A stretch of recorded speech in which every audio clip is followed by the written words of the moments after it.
CM చంద్రబాబుతో deputy CM Pawan Kalyan భేటీ అయ్యారు. దాదాపు గంట పాటు వివిధ అంశాలపై చర్చించారు. ప్రధానంగా ఎమ్మెల్యే కోట, ఎమ్మెల్సీ ఎన్నికలపైన చర్చించారు. ఎమ్మెల్సీ అభ్యర్థుల ఎంపికపైన చర్చించారు. బడ్జెట్, వివిధ శాఖలకు కేటాయింపులపై సమావేశంలో కీలక చర్చ జరిగింది. తల్లికి వందనం, అన్నదాత సుఖీభవ పథకాలపై మాట్లాడారు. అభివృద్ధి, సంక్షేమాన్ని బ్యాలెన్స్ చేస్తూ కేటాయింపులు ఉండాలని పవన్ అభిప్రాయపడ్డారు.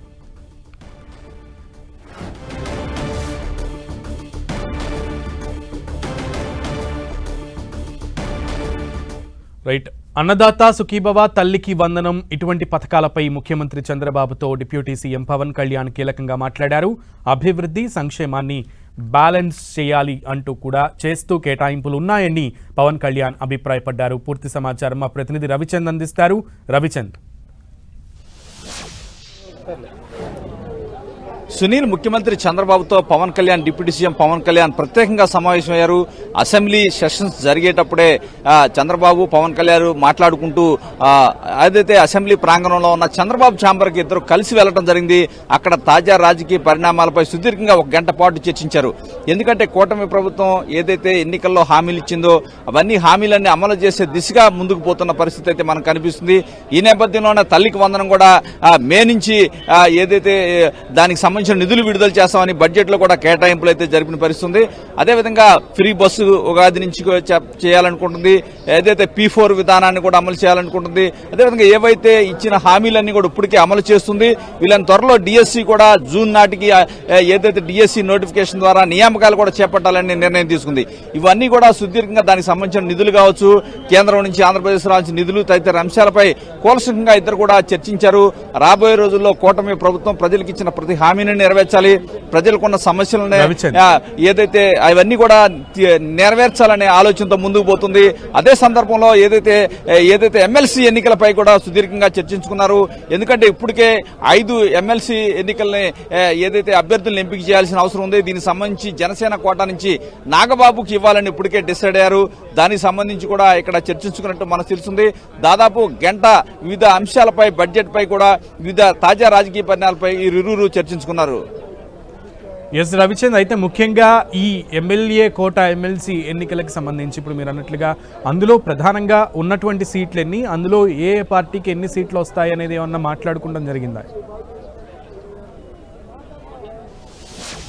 అంటే మొత్తంగా చూసుకుంటే కనుక ఈ రోజు 5 స్థానాలకి, ఏదైతే మండలంలో ఖాళీగా ఉన్న 5 స్థానాలకి నోటిఫికేషన్ విడుదలైంది.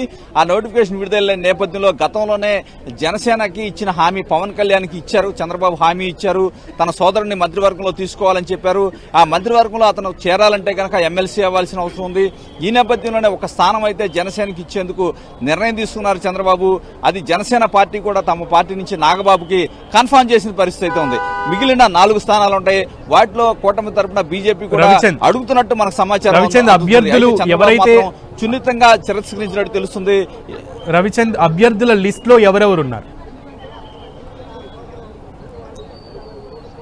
అంటే ఇప్పుడు వరకు మనం చూసుకుంటే కనుక ప్రధానంగా ఏదైతే దేవినేని ఉమా, అదేవిధంగా బుద్ధా వెంకన్న, ఏదైతే మోపిదేవి వెంకటరమణ, జవహరు, అదేవిధంగా బీటీ నాయుడు, బేద రవిచంద్ర యాదవ్ పేర్లు ప్రధానంగా మనకైతే కనిపిస్తున్నాయి. అయితే వివిధ సమీకరణాలు అన్ని కూడా ఆలోచిస్తూ ఉన్నారు చంద్రబాబు. కుల సమీకరణాలు, ప్రాంతాల సమీకరణాలు కూడా ఆలోచిస్తున్న పరిస్థితి ఉంది. బీసీలకు పెద్దపీట వేయాలని చంద్రబాబు ఆలోచనగా అక్కడ కనిపిస్తుంది. ఎస్సీ సామాజిక వర్గాలకు కూడా మాలా మాదిగా ఉన్నారు, వారిలో కూడా ఒకరికి అవకాశం ఇవ్వాలనుకుంటున్నారు. ఏదైతే ఫస్ట్ నుంచి పార్టీకి అండగా ఉన్న కమ్మ సామాజిక వర్గం నుంచి కూడా ఒక వ్యక్తికి అవకాశం ఇవ్వాలనేది చంద్రబాబు ఆలోచనగా కనిపిస్తుంది. ముఖ్యంగా 2024లో ఎవరైతే సీట్లు త్యాగం చేశారో జనసేన బీజేపీ పొత్తు నేపథ్యంలో వారికి కేటాయించిన స్థానాల్లో సీటు కోల్పోయిన వారికి ప్రథమ ప్రాధాన్యం ఉందంటున్నారు. ఈ లెక్కన ఏదైతే బుద్ధా వెంకన్న, దేవినేనోమా, అదేవిధంగా చూసుకుంటే కనుక మోపిదేవి వెంకటరమణకి ఒక పెద్దలు ఇచ్చిన హామీ ఉందంటున్నారు.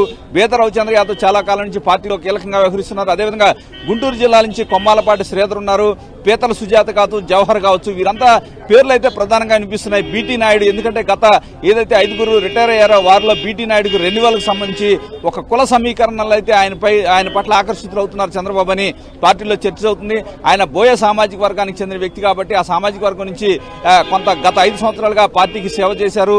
అయితే ఆ సామాజిక వర్గంలో ఏదైతే ఎమ్మెల్సీ స్థాయి మనిషి బీటీ నాయుడు అయితే బాగుంటుంది. ఎందుకంటే చంద్రబాబు ఆయన అరెస్ట్ సమయంలో కూడా రెగ్యులర్ గా న్యాయవాది ఉపాధి హోదాలో రెగ్యులర్ గా జైలుకి వెళ్లి చంద్రబాబుని పరామర్శిస్తూ ఆయనతో చనువు అయితే ఉందని చెప్పుకోవచ్చు. ఈ నేపథ్యంలో అనేక ఈక్వేషన్స్ అయితే ఇక్కడ పనిచేస్తూ ఉన్నాయి.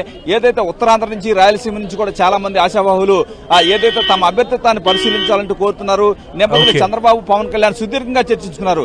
ఏది ఏమైనా సరే ఇక్కడ కుల సమీకరణాలే ప్రధానంగా ఉంటాయని మనం చెప్పుకోవచ్చు. బీసీలకే అగ్ర ప్రాధాన్యం ఇవ్వాలని ఈ కూటమి ఆలోచిస్తూ ఉంది.